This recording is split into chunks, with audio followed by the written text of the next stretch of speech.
Partir est mieux que mourir, c'était le slogan lancé par le gouvernement en 2022 pour permettre justement aux populations qui sont sous haute tension de pouvoir partir et d'avoir un habitacle meilleur. Il se trouve que personne n'a écouté le cri du gouvernement. Aujourd'hui, on se retrouve avec des morts. Madame, monsieur, bonsoir. Nous ouvrons cette émission sous cette note triste qui sera évidemment meilleurement expliquée par Marius Komoé. Bonsoir Marius. Bonsoir Christelle. Je salue en même temps Pascal en jaune. Bonsoir Christelle, bonsoir chers téléspectateurs. Herman, bonsoir. Bonsoir Christelle, bonsoir chez vous. Barry, bonsoir. Bonsoir Christelle, bonsoir à la team, bonsoir chez vous. Restez en notre compagnie, vous en saurez davantage parce qu'on démarre maintenant.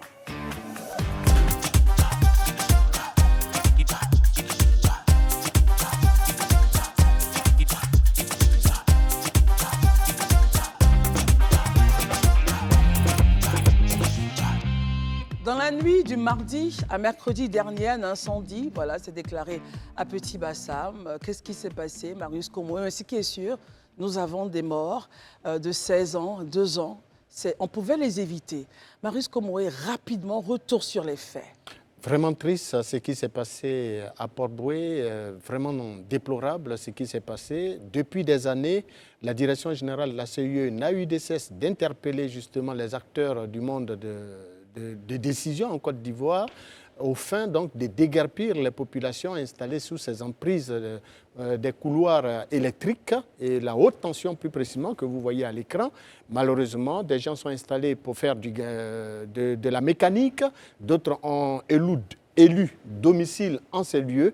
Et donc, malheureusement, avec la dernière pluie de début de semaine et ce grand vent qui en a suivi, eh bien, les tôles de ces habitations ont été donc envolées et se sont retrouvées donc sur les fils électriques de haute tension, créant donc ce grand incendie dont des fils sont tombés donc sur des domiciles, engendrant donc 5 morts que nous déplorons encore une fois.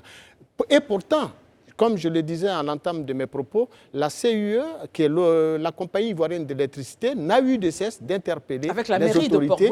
Eh bien, la Direction générale de l'énergie a eu donc à interpeller également la mairie, la collectivité en charge donc de la gestion de cette commune, donc la mairie de Port-Bouët. Malheureusement, certainement pour des besoins d'ordre électoraliste, eh bien, ces populations n'ont pas été déguerpies et aujourd'hui, nous avons donc dû être à notre corps défendant dû être obligé d'assister à ce drame-là. Et pourtant, il a fallu simplement le faire bien avant pour nous éviter. Et ce n'est pas seulement dans cette zone. Très bien, Marius. Cette situation se trouve sur l'ensemble de la ville d'Abidjan, un peu partout, à Bobo, Yopougon, dans tous les quartiers d'Abidjan, vous avez des populations installées sous les couloirs des emprises électriques. Revenons à ce qui se passe, puisque nous sommes là, le théâtre des opérations, c'est Port-Bouët.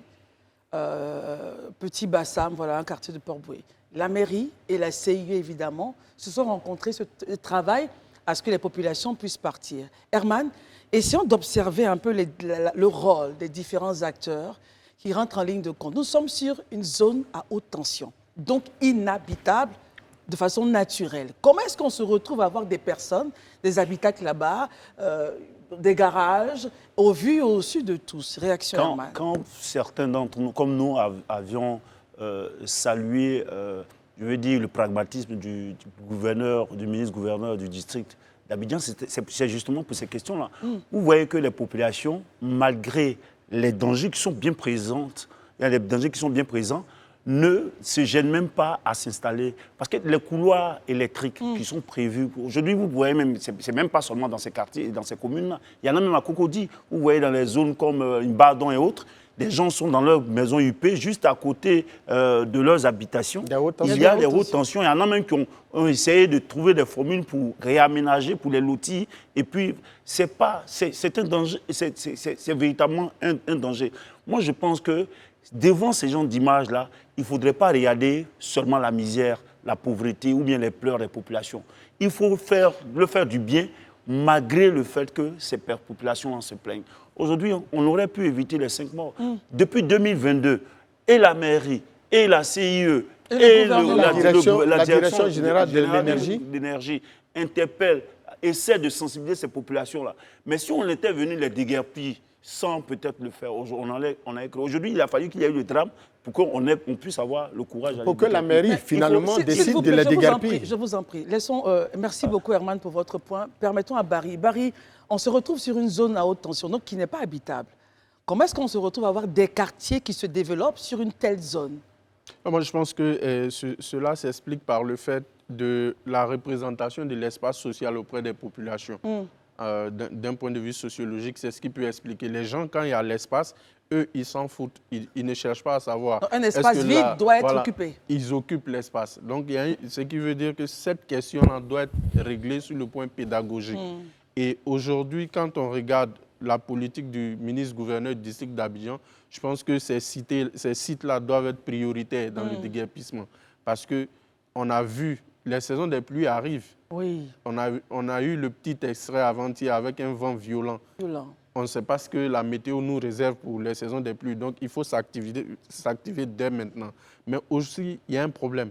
Le problème, c'est quoi? C'est que les élus locaux, en l'occurrence les mairies, qui doivent travailler avec le ministre-gouverneur pour identifier les sites et déguerpir ce qu'il y a à déguerpir, sont touchés par les enjeux électoraux. Parce que pour eux, c'est vrai que le ministre-gouverneur, lui, n'est pas élu. Mais eux, peut-être qu'ils ont peur d'agir pour ne pas perdre un électorat, alors que... Attendez, Barry, ce que vous dites est très important. Non, mais vous nous dites que les mairies préfèreraient ne pas réagir parce qu'on a un vivier électoral. Non, je ne dis pas qu'ils préféraient ne pas réagir, mais je m'en tiens au fait. C'est une hypothèse que je mets en fait. Pour moi, peut-être que la question électorale, elle est au quotidien. Parce que pour eux, ils ont des comptes à rendre aux électeurs. Généralement, ce sont des quartiers qui ont une forte densité des populations, les quartiers à déguerpir. Donc, ils se disent qu'ils font de la politique politicienne, en fait. Mais à Port-Bouët, on a vu que le maire, lui, il a pris ses responsabilités. Mais il faut aussi engager la responsabilité citoyenne. Votre vie, c'est votre vie. Avant que l'État n'intervienne. Dans ces quartiers, il n'y a pas un seul ministre qui habite là-bas. C'est d'abord vous. On a vu que les dégâts d'un seul câble. Imaginez-vous plusieurs câbles. Combien de personnes allaient perdre la vie? Donc, n'attendez pas d'avoir les résultats pour partir. Il faut partir avant. Il ne faut pas construire n'importe où. D'où il faut interpeller le ministère de la Construction. Parce qu'on est dans une république. N'importe qui ne construit pas n'importe où. Si quelqu'un a construit, c'est qu'il a une autorisation. Donc, le ministère de la Construction, il est à interpeller. C'est pourquoi? C'est pour dire quoi? Tout ça, c'est la somme des actions de tout le monde qui peut changer les choses.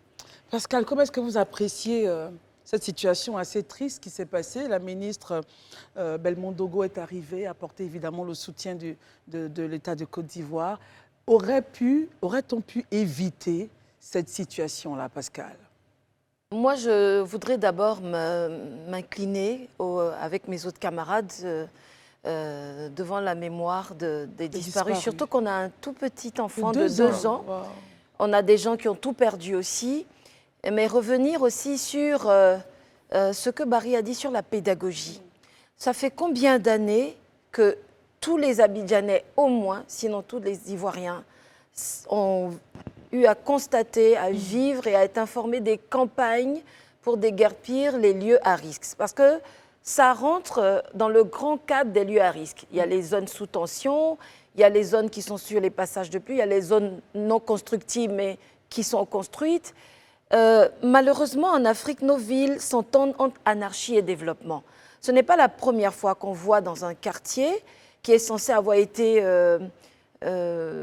dessiné par les pouvoirs publics pour accueillir un tel type de logement, voir des logements aussi épars les uns que les autres se chevaucher, un immeuble qui fait face à une villa, à côté on a un garage. On n'est pas structuré à ce niveau-là. Donc déjà, je pense qu'on a un problème de développement urbain, en tout cas de structuration urbaine. Et ça, il faut le régler, c'est sur le long terme.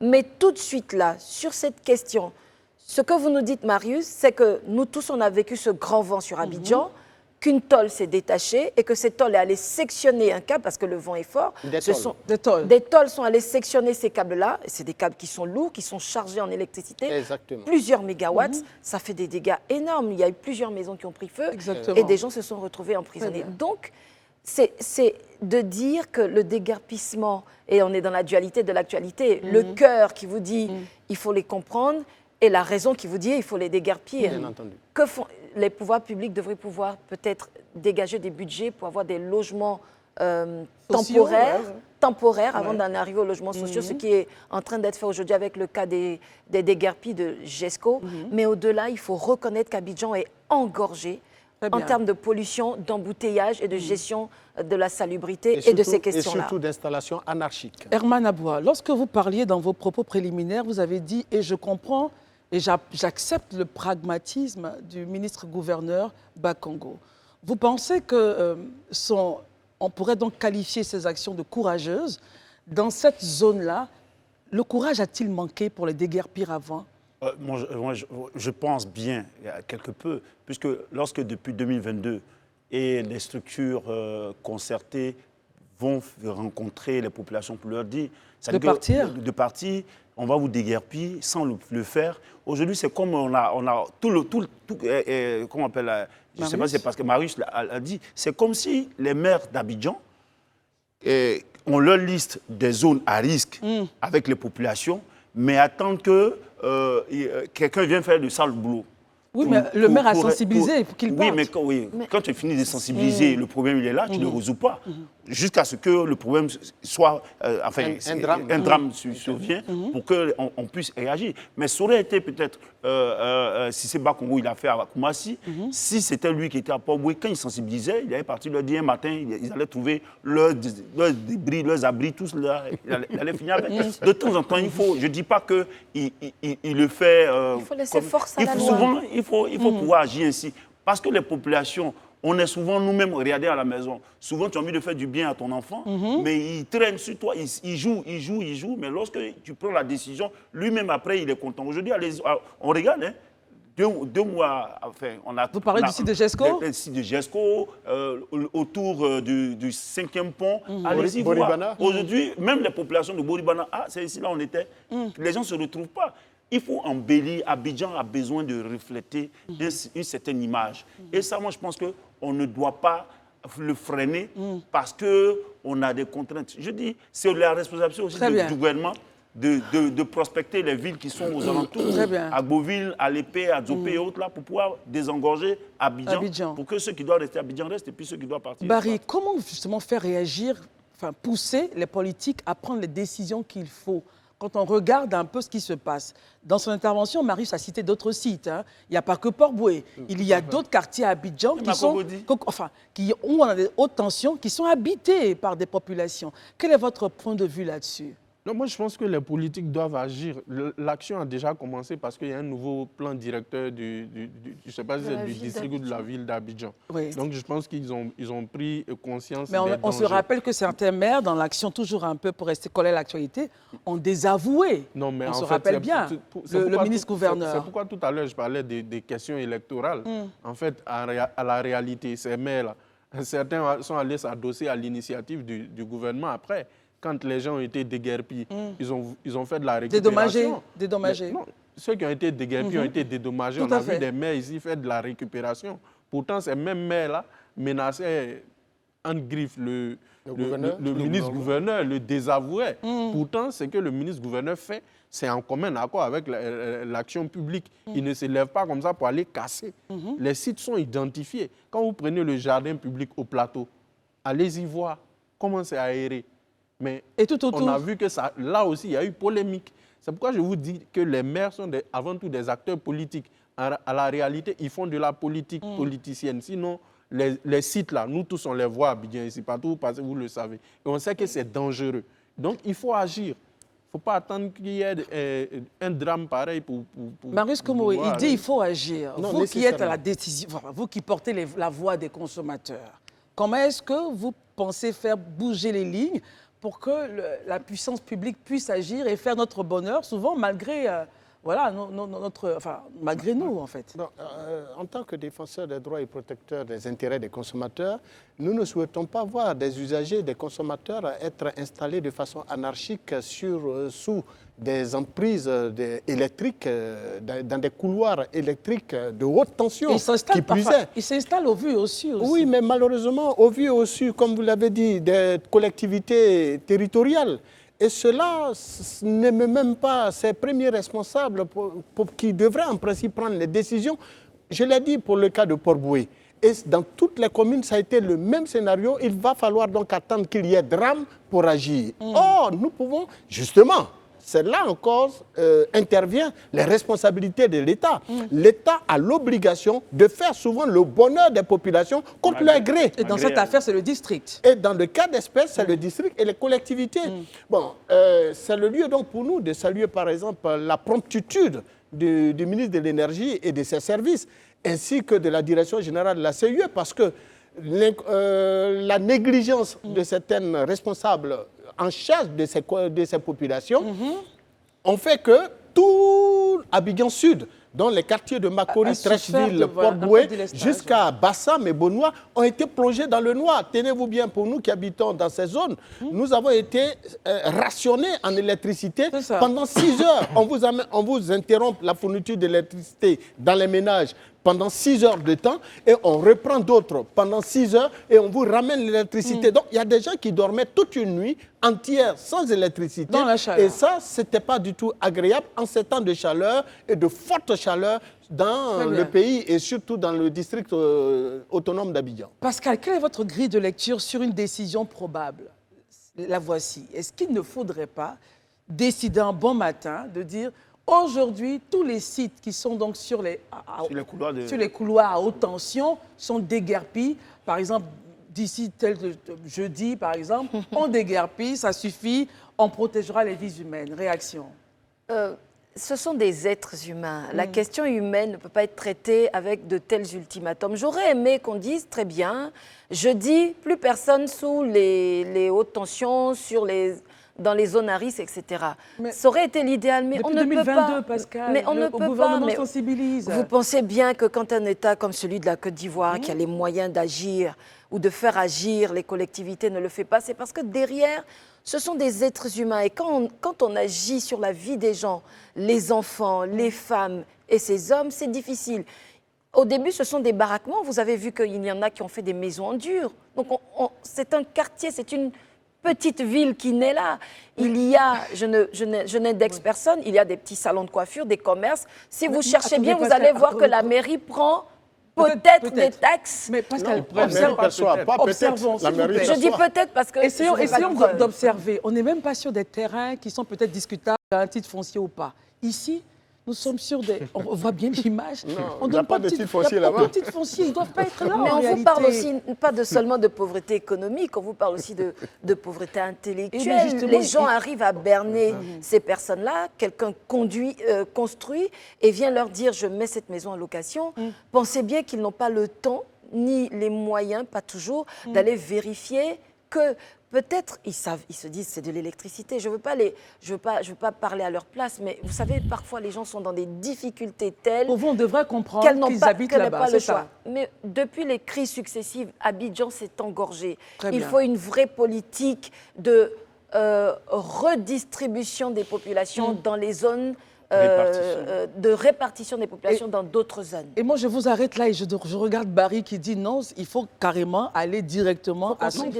Alors, c'est quoi votre point de vue par rapport à son point? Pas forcément, je ne discute pas son point de vue. Au contraire, je voulais étoffer... Très bien, allez-y, et puis on va écouter Herman. Aujourd'hui, il faut créer de nouvelles villes. À Alépé, par exemple, à Dabou. À Memni. Voilà, il faut identifier toutes ces personnes. Il nous faut avoir des données. Il faut savoir combien de personnes sont impactées par ces situations-là.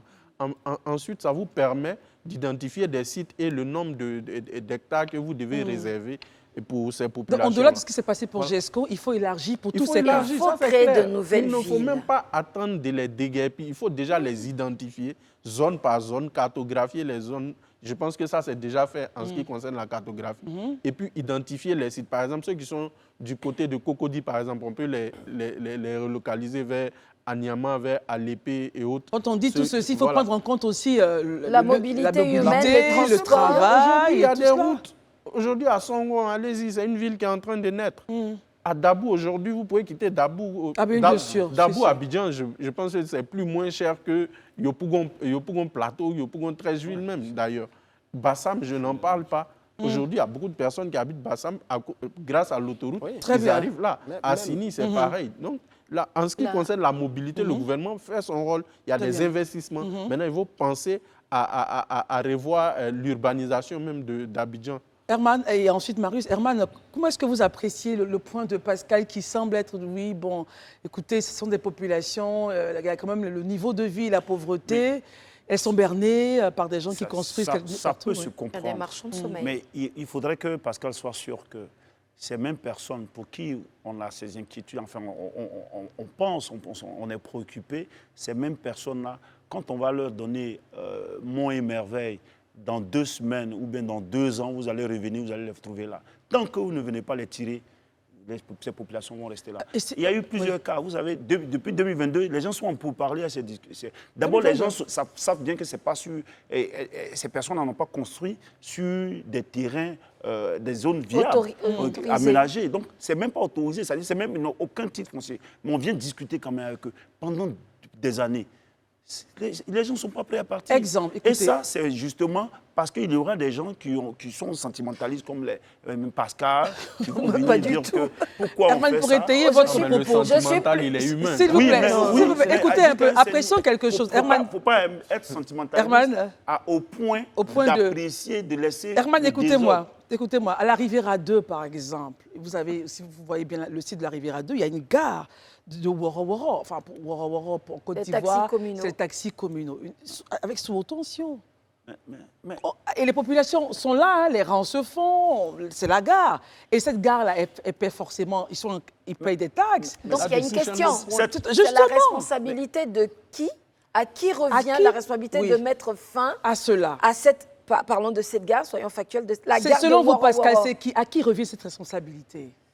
Moi, je dirais que la responsabilité revient à la commune. À la commune, très bien. Alors, je dis que le maire a la responsabilité, vous dites le bien-être de sa population, je dis non.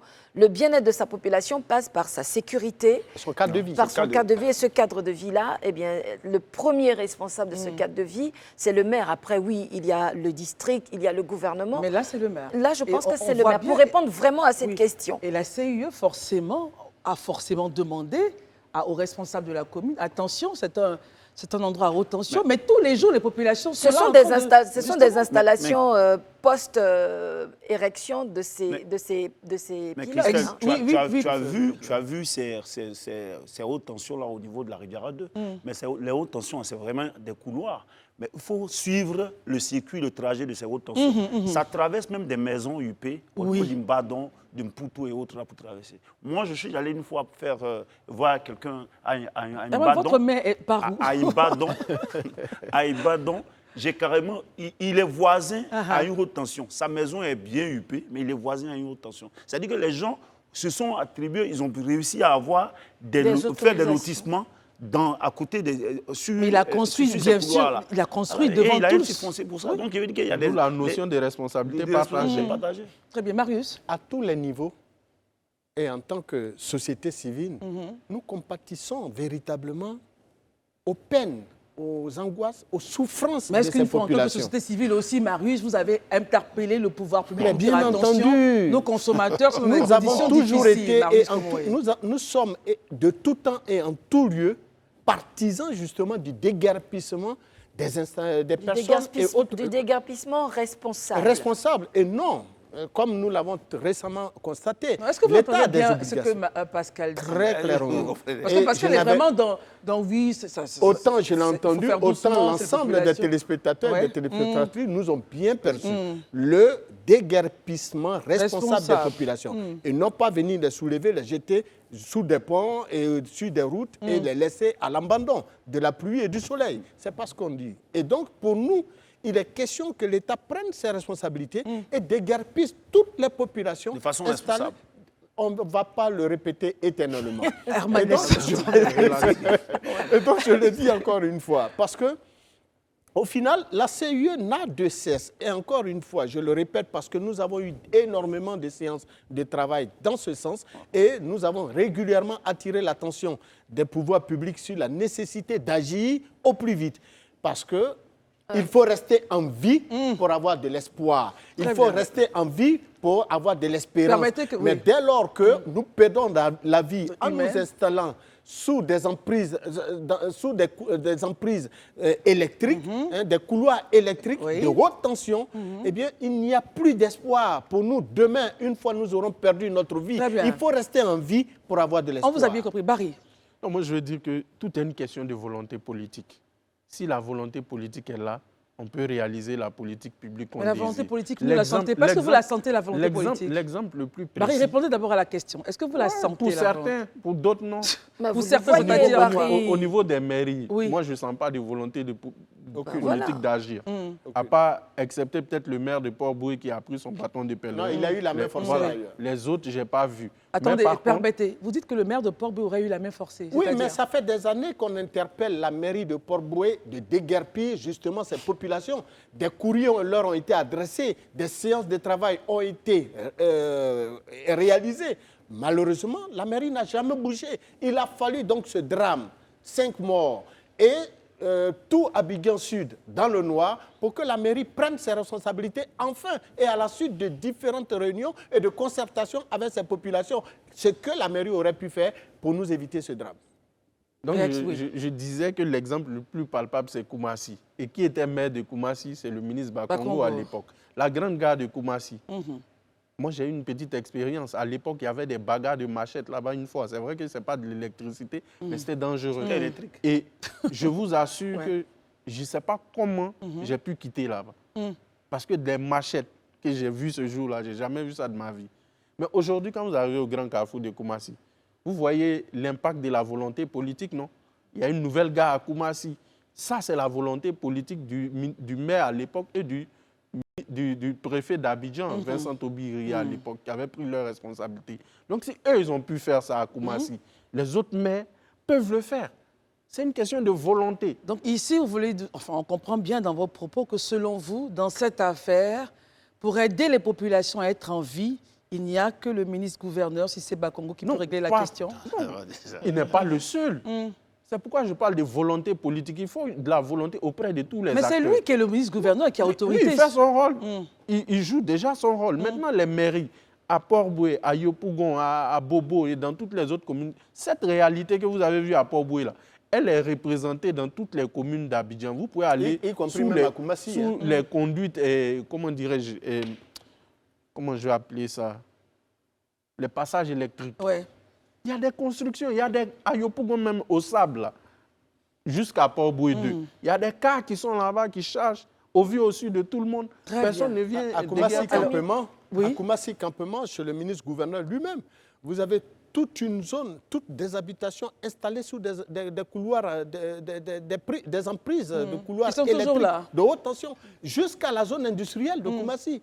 De Koumassi Campement jusqu'à la zone industrielle de Koumassi, vous avez justement des couloirs électriques de haute tension sous lesquels sont installées justement des populations qui, comme lieu d'habitation, qui d'autres utilisent ces couloirs comme site de business, garage, fonderie et j'en passe. Et c'est encore plus difficile parce que s'il y a un éclair et tout ça, ça va être une catastrophe. Je voulais noter très rapidement que les mairies sont jalouses de leurs prérogatives, les collectivités territoriales sont en demande de beaucoup plus de champs d'action, de pouvoir, etc. Donc, on peut comprendre que le gouvernement leur laisse justement cette puissance-là d'action.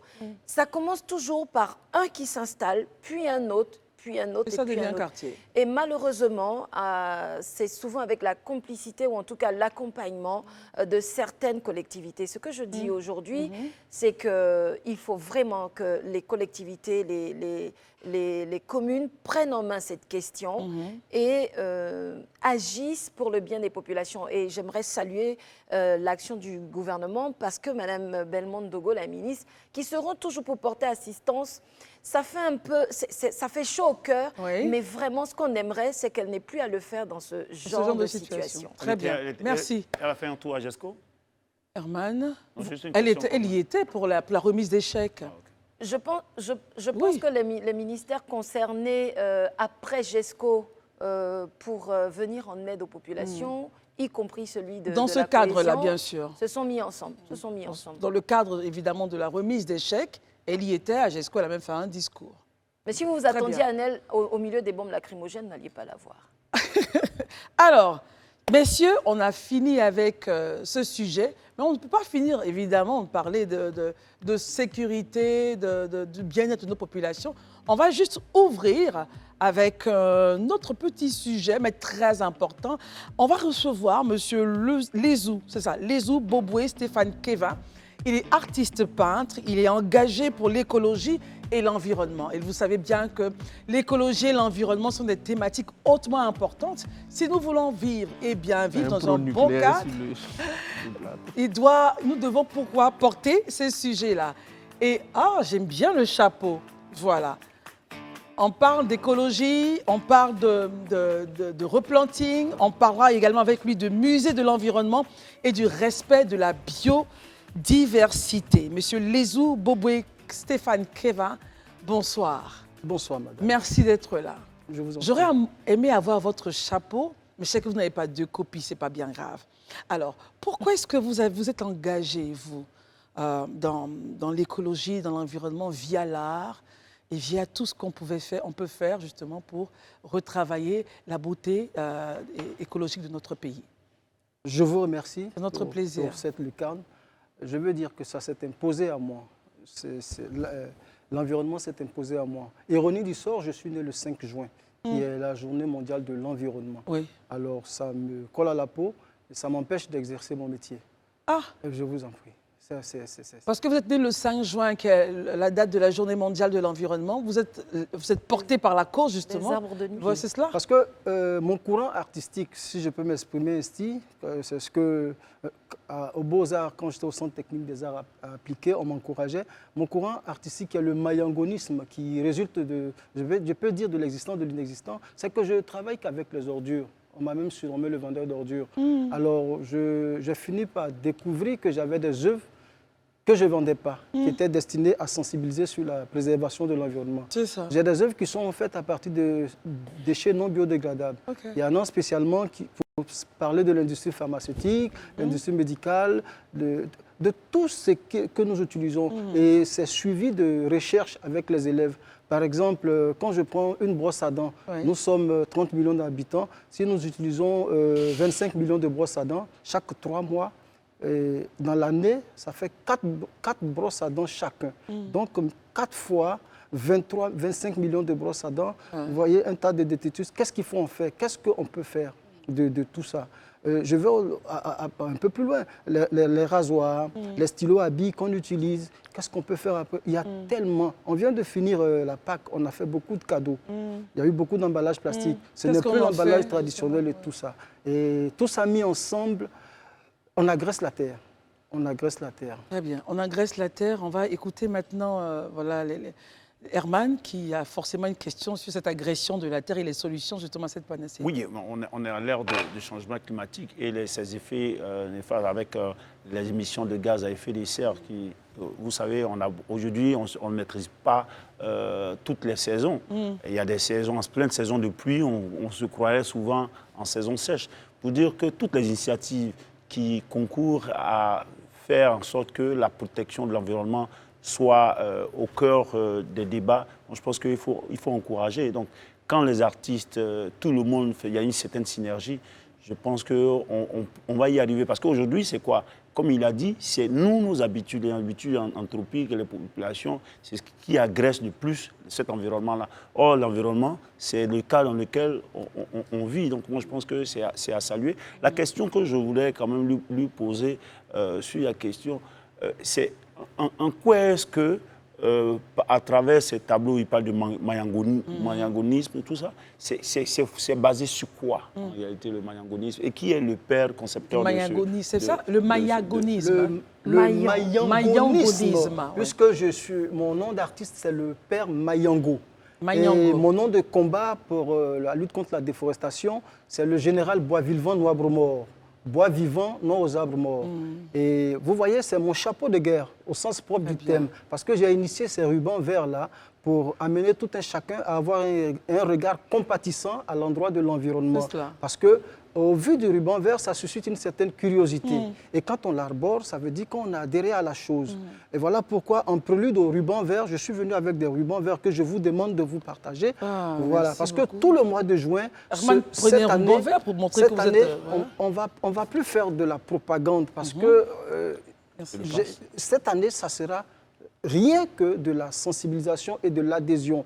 Donc voilà pourquoi nous nous approchons de vous, qui êtes les médias conventionnels, pour que vous nous offrez ces lucarnes-là pour faire passer le message, pour que la population accepte. Parce que le ruban rouge, c'est le sida, le rose contre le cancer du sein, et ainsi de suite. Alors le vert Attier, parce que ce vert-là, dans le nuancier que j'ai, ça s'appelle le vert Attier. On avait le climat Attier, on avait le climat baoléen et tout ça. Donc si on arbore ce ruban, ça voudra dire qu'on a fait un pas. Maintenant, concernant l'art, le mayangonisme, j'ai une toile que j'ai offerte à la maison Live TV en janvier. Sur cette toile, mes œuvres sont des supports de fin de vie. Sur cette toile, vous avez une télévision à tube cathodique et au sein de cet écran-là, vous avez un journal de 1984 qui parle de l'avenir de l'audiovisuel. Donc ce journal-là, avec le ministre Père son âme Fologo, se retrouve aujourd'hui au sein de Live TV. Parce que en 84, quand il parlait de l'audiovisuel, on ne savait pas tout ce que... Le président Oufoué, avec tout, n'a pas connu WhatsApp. Ce qui veut dire que votre vision aujourd'hui, certains peuvent peut-être ne pas la connaître et la décrier, mais elle est futuriste. Elle est futuriste également. Voilà pourquoi nous insistons sur le reboisement. Parce qu'on baisse la garde en parlant de reboisement. Et on va parler de votre chronogramme. Rassurez-vous, ils vont vous poser quelques questions et vous allez pouvoir développer. Je vous en prie. Très bien. Barry, vous avez son chronogramme. Vous savez qu'il fait donc il est initiateur du musée de l'environnement et de la biodiversité.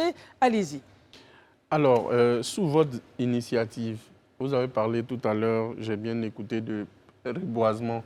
Depuis que vous avez commencé, est-ce que vous avez participé à des projets de reboisement? Si oui, dans combien de zones de la Côte d'Ivoire et combien d'arbres ont été plantés? Je n'ai pas pu vous distribuer le TDR pour que vous puissiez voir les activités que j'ai. Allez-y. Effectivement, on a tourné. Mais généralement, j'apporte mon aspect culturel aux événements écologiques quand les gens font du reboisement et quand ils sont dans un événement autre que l'écologie, moi j'apporte l'aspect écologique. Parce que déjà quand je lance le Green Day Challenge pour demander à chacun de planter un arbre le jour de son anniversaire, c'est pour inciter les gens à voir ce regard-là. Je ne peux pas... Sinon, j'ai participé avec mes frères de la Fondation Yes, avec plusieurs entités. On a fait des reboisements. Vous faites des actions. Voilà, on mène des actions sur le terrain. Pascal et ensuite Marius. Bon, en tout cas, je voulais vous féliciter. Moi, je suis très contente. Malheureusement, je ne peux pas mettre le pins parce que le jaune, ça va avec le noir. Mimosa, mais je vais l'offrir à Christelle qui est vert et rouge. Mais je vous félicite. Alors, ma question, elle est simple. On reçoit souvent beaucoup d'acteurs de la société civile qui sont sensibles aux questions de l'environnement, du développement durable, de notre empreinte carbone. Notre empreinte carbone, elle est souvent générée par notre consommation. Nous sommes dans une société de plus en plus consommatrice. Est-ce que, au-delà de l'art, puisque vous êtes un activiste aussi de la cause verte, vous êtes allé voir, parce que c'est à ça que ça sert un député, ou en tout cas un représentant de la nation, pour les inciter à prendre une loi qui obligerait les promoteurs immobiliers à ne pas couper tous les arbres, à ne mettre que du béton, les gens qui font les routes à ne pas couper tous les arbres autour parce que parfois ce n'est pas nécessaire, les familles ou en tout cas les collectivités à engager des actions pour le reboisement. Parce que c'est la loi qui contraint les gens. Sinon, ça va être comme pour les déguerpissement, on va sensibiliser, mais rien ne va se passer. Je vous remercie beaucoup. Comment est-ce que vous réagissez à cela? Parce que vous avez tout dit. Et venant de vous, ça me met à l'aise pour aborder le sujet.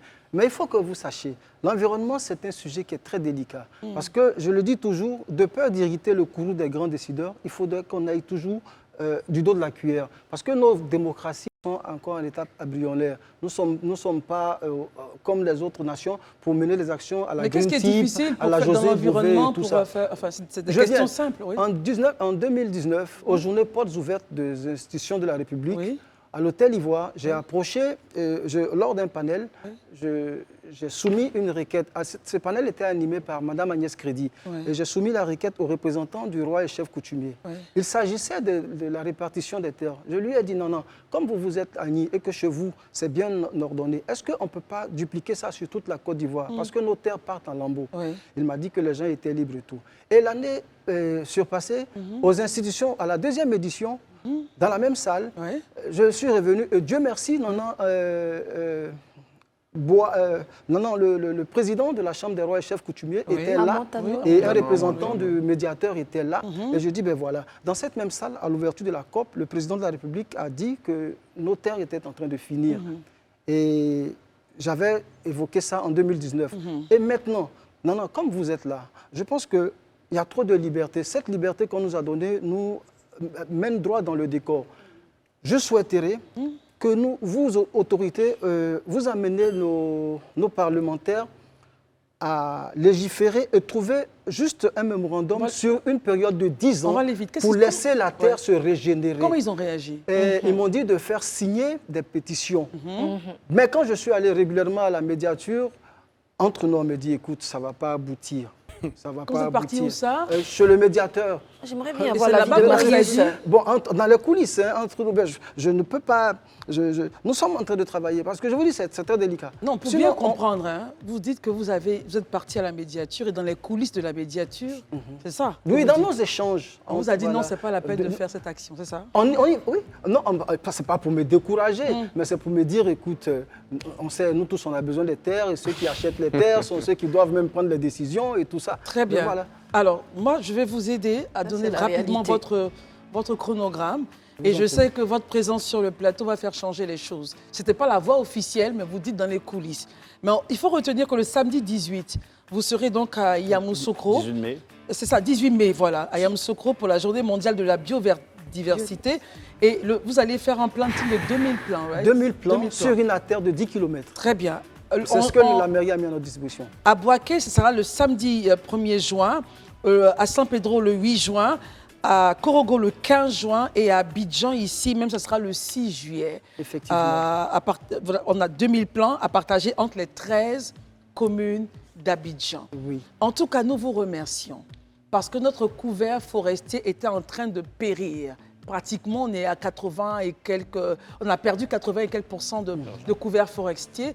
Et des actions comme ça permettent évidemment à rattraper sur le temps, évidemment, tout ce qu'on a perdu. On ne pourra pas aller plus loin. L'émission est obligée de s'arrêter. Mais en tout cas, bravo à vous pour tout ce que vous faites, M. Lezou, Bobo et Stéphane Kevin. Vous êtes artiste peintre engagé pour l'écologie et l'environnement. Et vous êtes l'initiateur du musée de l'environnement et du respect de la biodiversité. Je garderai ce pins avec beaucoup de plaisir. Merci beaucoup. Maintenant, je pense qu'après avoir parlé de biodiversité, il faut avoir l'information en plus large. C'est le JT. À tout de suite. Merci d'être avec nous. Le Grand Talk continue toujours. Notre invité est M. Soro Kanigui, cadre du RHDP, mais anciennement président du RACI, Rassemblement pour la Côte d'Ivoire.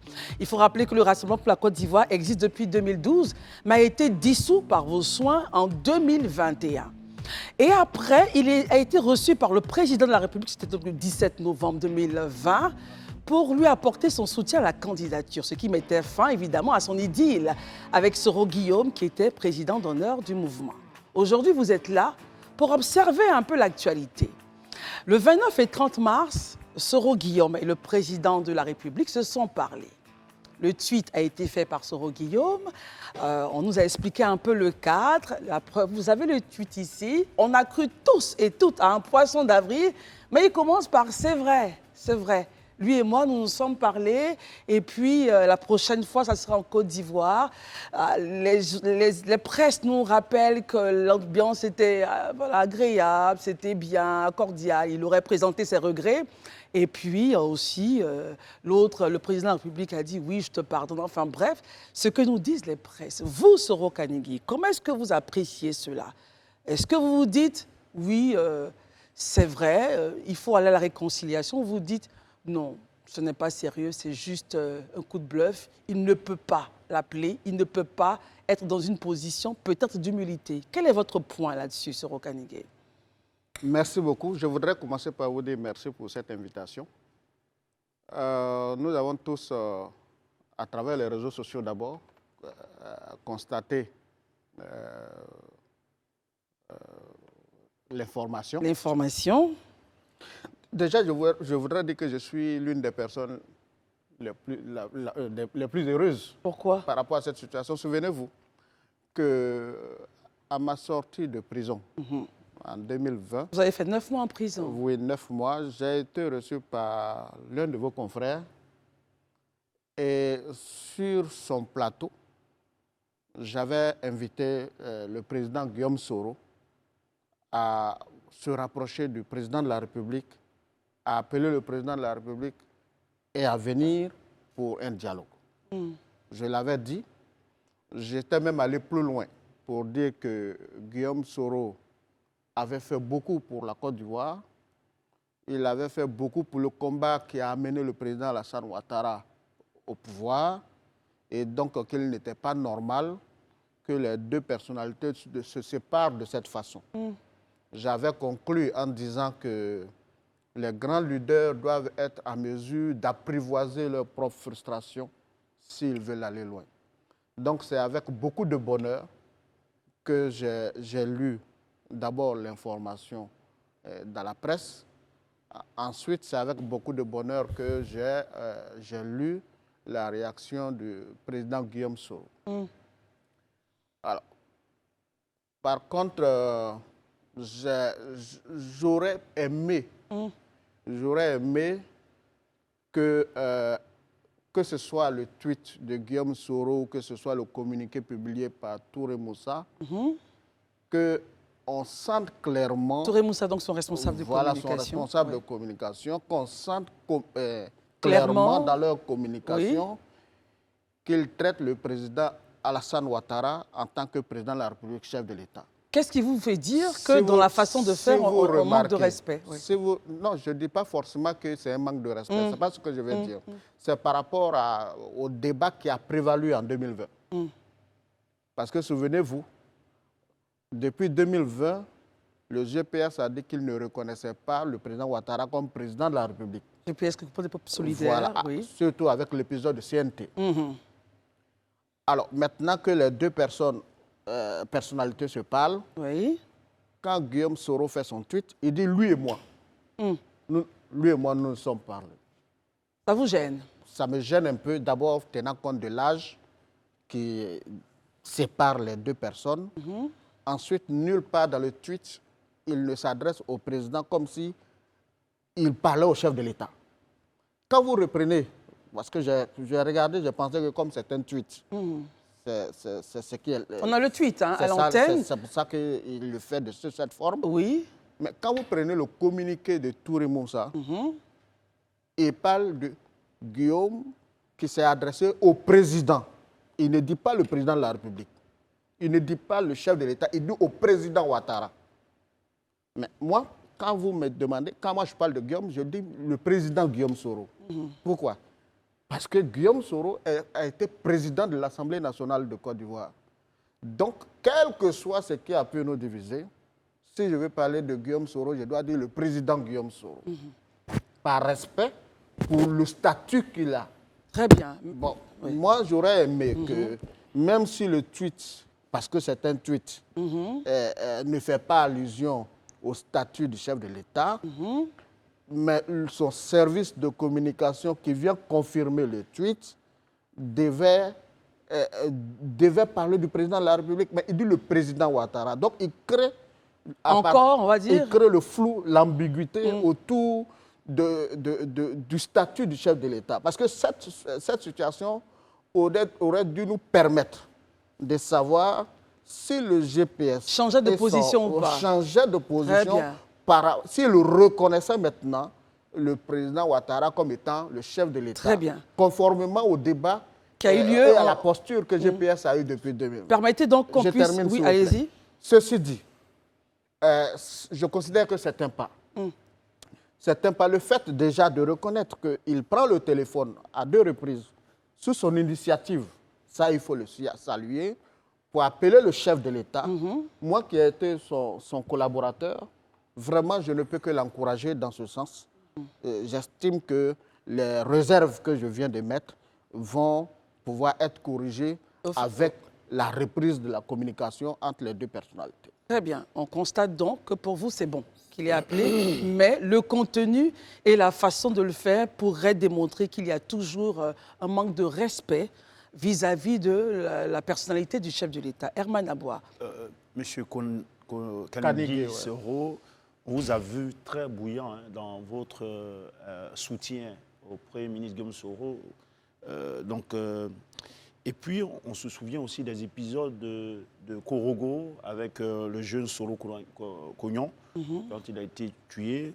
On se souvient, votre passage aussi, vous l'avez indiqué tout à l'heure, à la MACA, tout ça.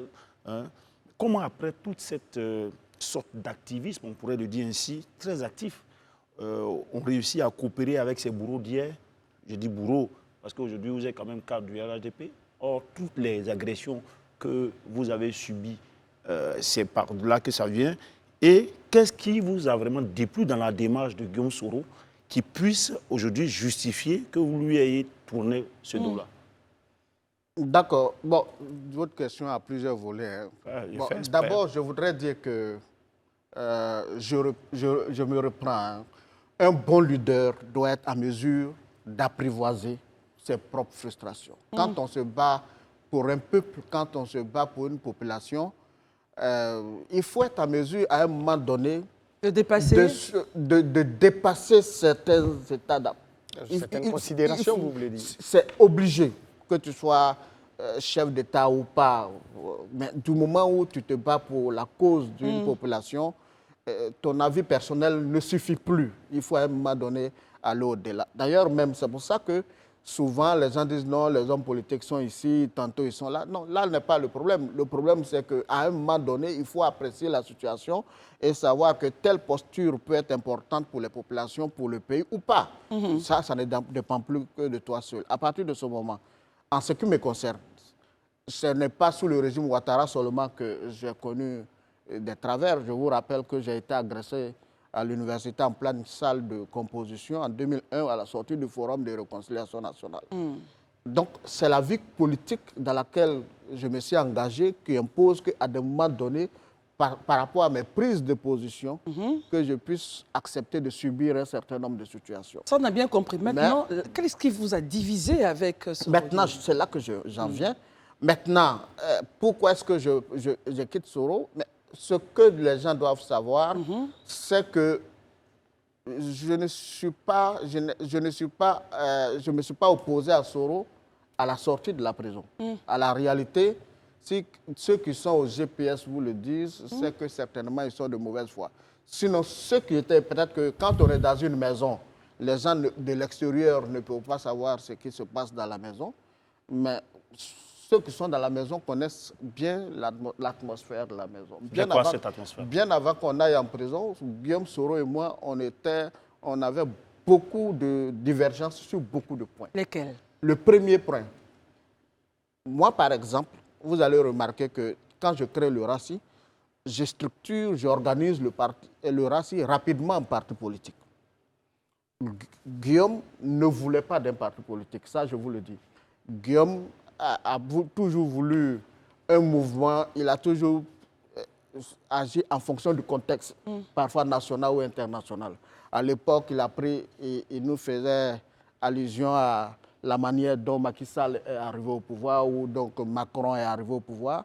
Il comptait plus sur un mouvement spontané pour pouvoir le porter au pouvoir. Moi, je ne voyais pas les choses. Vous vouliez un parti politique? Voilà, moi, je pensais que du moment où je quittais le RDR en toute responsabilité à l'époque, il fallait créer une organisation politique qui permette d'encadrer. Parce qu'un leader politique a besoin d'encadrer ceux qui le suivent. Très bien. Donc, il y a un problème d'encadrement.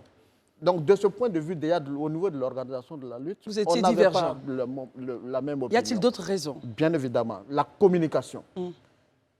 Quand on a un parti politique, la communication même du chef est suivie par les organes du parti.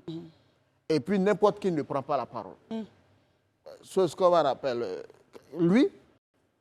avec lui, n'importe qui pouvait se lever, prendre son téléphone et puis dire des choses au nom du groupe, et puis ça réjaillissait sur le groupe.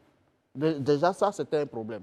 Donc, vous allez remarquer que pour ceux qui ont été observateurs de l'environnement Soro, il y avait intempestivement des crises. Il y avait intempestivement des crises. En interne? Oui, bien sûr. Et ça a même provoqué beaucoup d'organisations, que vous allez remarquer qu'il y avait des multitudes d'organisations qui s'entre-déchiraient. L'environnement n'était pas bon. Voilà. Donc ça, c'était avant. Mais je suis resté avec Guillaume. Nous avons longuement échangé. Je peux même le dire ici. Même de ma cellule, je me débrouillais pour parler avec lui sur les questions d'orientation, etc. Mais on ne s'est pas compris. Très bien. Est-ce que sur la question idéologique... Rapidement, Herman, et puis ensuite Barry. Parce que jusque-là, c'est juste l'environnement qui n'est pas peut-être comme vous le souhaitez. Est-ce que sur la question idéologique, vous avez profondément des divisions? Mais bien sûr. Tout commence par l'organisation. Pour parler d'idéologie, il faut parler de l'organe qui supporte l'idéologie. Le message, oui. Voilà. Donc, pour moi, si tu n'es pas organisé, on ne peut pas savoir quelle est ton idéologie. Parce que quand tu es un parti politique, tu te détermines. Tu te détermines, je suis au centre, je suis à gauche, je suis à droite. Mais quand tu n'as pas un parti politique, on ne sait pas où tu vas. Très bien. Voilà. Donc on retient qu'il y avait des crises en interne. Absolument. Parce qu'évidemment, il y avait des lignes sur lesquelles vous ne vous entendiez pas. Barry a une question pour vous. Alors, Monsieur Kanigui, vous connaissez bien évidemment le président Guillaume Soro depuis de nombreuses années. Pour vous aussi, on vous demandait quelles sont les raisons qui ont poussé le président Soro Guillaume à changer de posture, parce que même récemment au Niger, on a vu les propos qu'il tenait et là, d'un coup, on attend qu'il appelle le président Ouattara. Pour vous, qu'est-ce qui expliquerait ce changement brusque-là? Est-ce la libération des prisonniers ou c'est autre chose? Est-ce que c'est sincère? Écoutez, moi, je pense que j'ai quitté Guillaume Soro depuis 2020. Depuis 2020, oui. Depuis 2020. Si vous n'avez jamais eu d'appel juste... Non, j'ai quitté Guillaume Soro. Moi, je ne suis pas dans les histoires de un pied dedans, un pied dehors. Je suis avec toi ou bien je ne suis pas avec toi. C'est ça. Voilà. Donc, du moment où j'ai quitté Guillaume Soro depuis 2020, avoir la prétention de dire que je peux faire une lecture sereine de ce qui a guidé sa démarche, ce serait me tromper. Mais par contre, en tant qu'acteur politique, je ne peux que saluer l'acte qu'il a posé. Peut-être que ce qui s'est passé en février avec le président qui a libéré quelques proches, dont Afoussiata Baba. Je viens, madame. Donc, d'abord, il faut saluer l'acte. Parce que si je veux faire une analyse approfondie de la situation, ça peut donner le sentiment de vouloir torpiller la démarche qui est enclenchée entre les deux personnalités, alors qu'il ne le faut surtout pas. La Côte d'Ivoire a besoin de réconciliation nationale. Et au-delà des jeux électoralistes, il est important que chaque acteur se soucie de la stabilité de notre pays. Très bien. Et il faut déjà saluer Guillaume Soro. Par rapport à ça, il faut l'encourager. Pour revenir au niveau du tweet, j'ai trouvé que dans le tweet et le communiqué, il y avait un amalgame. J'évoque ces questions, je sais qu'ils vont regarder, pour que j'apporte ma contribution à ce processus qui est enclenché. J'estime qu'il y a un amalgame dans le tweet et dans le communiqué. Dans le tweet, le président Guillaume Soro, quand il confirme l'information donnée par le journal, je ne sais pas... Il y a Le Monde qui l'a repris et puis le journal en ligne l'a repris. Voilà, par les journaux là. Quand il finit de confirmer, il met en bas 2025 est proche, il faut s'activer.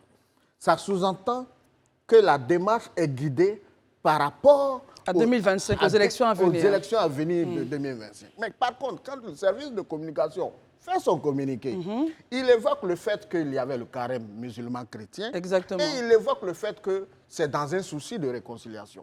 Moi, j'estime que c'est un amalgame. Très bien. Quand on veut faire une affaire, soit c'est pour la réconciliation qu'on le fait à partir de ce moment, je dis bravo, soit on le fait parce qu'on sent que le timing de la présidentielle est arrivé.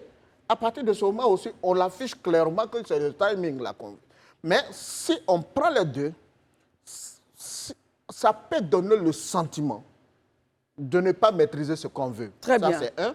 Et puis, je termine par là. Merci. Et ça peut donner le sentiment aussi qu'on rentre dans une sorte de ruse. alors qu'il ne le faut pas.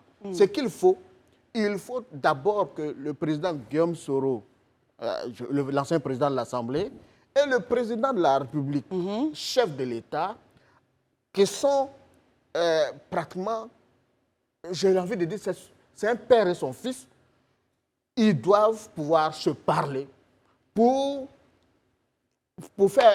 éliminer tout ce qui a pu bien les opposer au-delà des contraintes et des calendriers. Et on va s'arrêter là, M. Kanigui, parce qu'il faut permettre aussi à notre panel de pouvoir poser des questions, s'il vous plaît.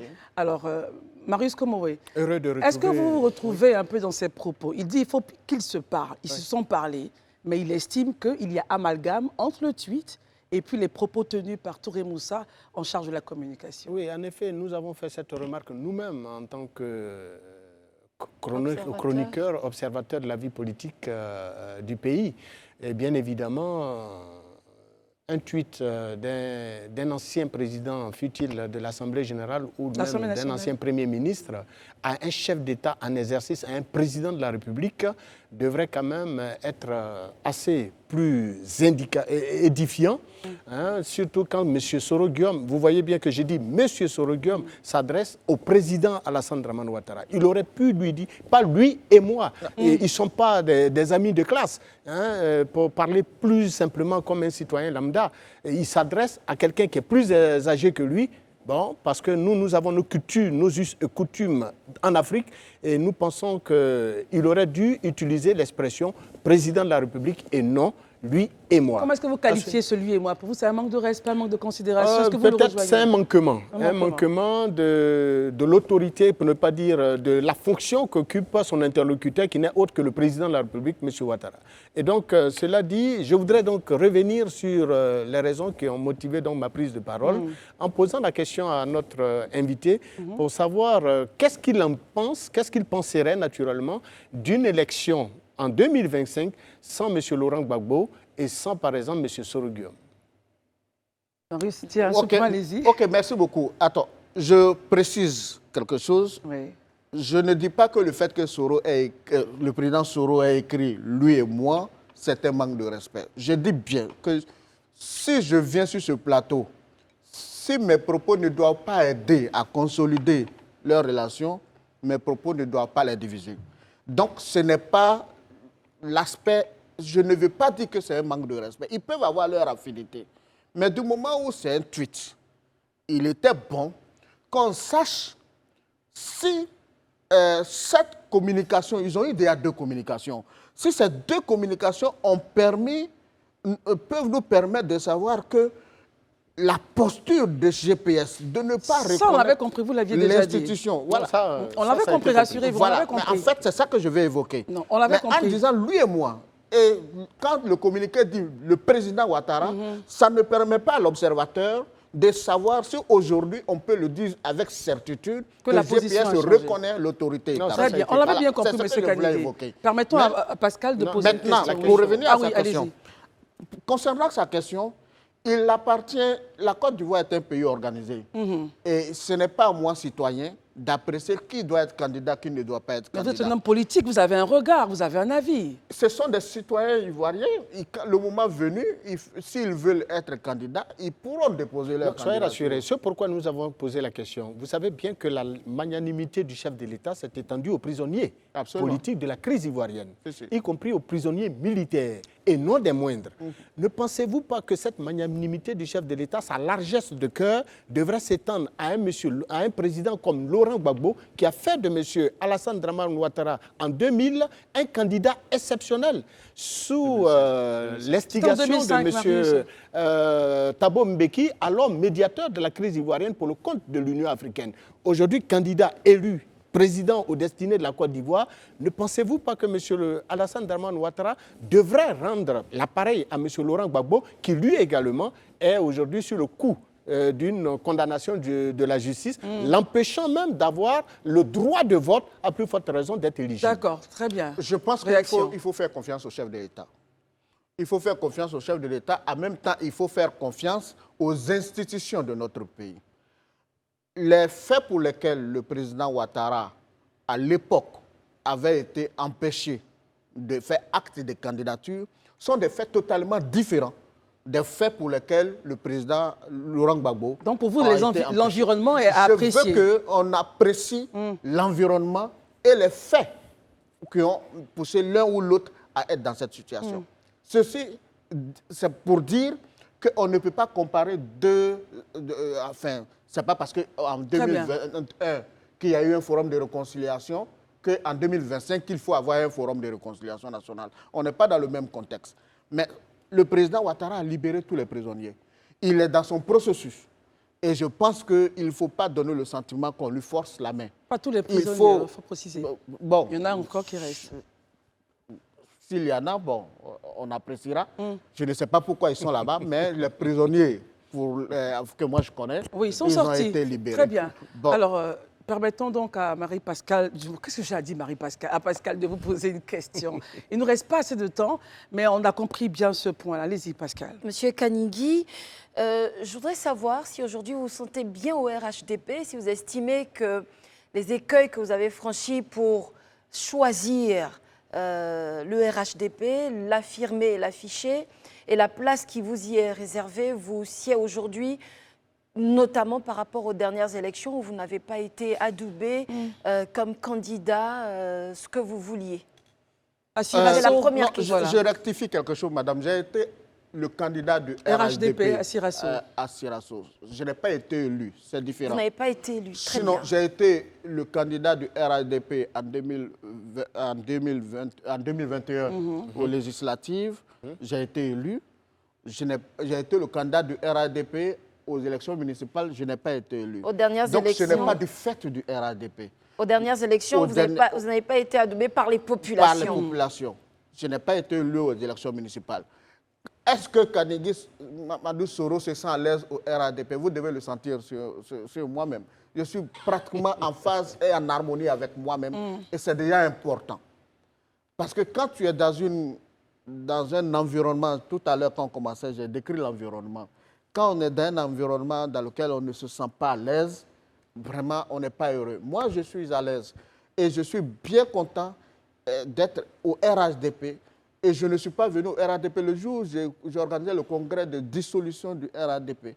Non, du RACI. Du RACI, excusez-moi. En 2021. J'ai bien dit dans mon discours que nous allons au RHDP sans condition. Très bien. Mais en tout cas, ce qu'on retient, c'est que vous estimez qu'entre le tweet et le communiqué, il y a des éléments qui sont un peu ambigus, qui permettent de ne pas voir la position véritable du GPS quant à celle de ne pas reconnaître l'autorité du chef de l'État énoncée en 2020. Merci d'être venu. Néanmoins, qu'il faut l'encourager. Très bien.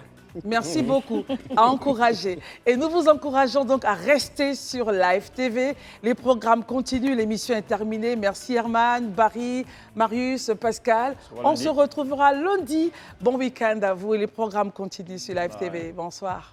Bye bye.